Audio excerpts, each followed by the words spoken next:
House Democrats have unveiled an article of impeachment against President Donald Trump, leadership saying it'll move forward with a vote this week unless the vice president invokes the 25th Amendment.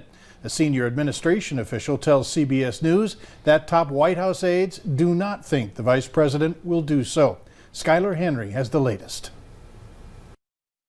I object. Republicans blocked the Democrats' resolution calling on Vice President Mike Pence to invoke the 25th Amendment to remove President Trump from office. The move sets up a full House vote Tuesday. It gets rid of him. He's out of office. House Speaker Nancy Pelosi says that if the vice president does not respond in 24 hours, Democrats will move forward with an article of impeachment accusing the president of inciting an insurrection. A House impeachment vote could come as soon as Wednesday, but if passed, the Senate may not begin a trial until after President-elect Joe Biden begins his term. My feeling is if we impeach him this week, that it should be immediately transmitted to the Senate, and we should try the case as soon as possible. Several Republicans have pushed back on impeachment talk, saying the move could be inflammatory. With the inauguration just 9 days away, President-elect Joe Biden says he's not worried about taking the oath of office publicly. I'm not afraid of taking the oath outside, and we've been getting briefed. Let's go! The chief of the National Guard says up to 15,000 troops could be deployed to the nation's capital between now and then.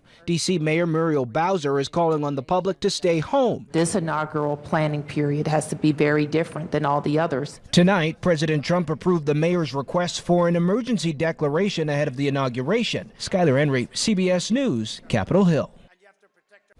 Ohio Democratic Congressman Tim Ryan says 2 Capitol police officers have been suspended in connection with last week's assault on the Capitol, including one officer who allegedly posed for selfies with the rioters. Small businesses can start applying for new Paycheck Protection Program loans on Monday. The latest COVID relief package includes $284 billion for additional lending to eligible businesses. This third round of lending is different in a number of ways.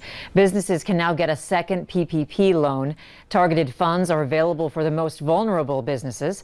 Restaurants can get bigger loans. There's greater flexibility in how the loan may be used and still be fully forgiven. The forgiveness process is much simpler, and the tax break for loan recipients is bigger.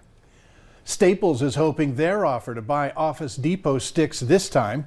The company is proposing a $2.1 billion deal, all cash. It's not the first time the office supply giant has tried to buy its competitor. Back in 2015, the U.S. government squashed their merger agreement, saying it would give Staples too much control of the office supply market. At that point, the proposal was much higher, about $6.3 billion. Already a hit with humans, Ben & Jerry's is betting canines will also crave their fun flavors. Their doggy desserts are non-dairy frozen treats available in 2 flavors named after the dogs of employees. Ponch's Mix features peanut butter and swirls, and Rosie's Batch combines pumpkin and mini cookies.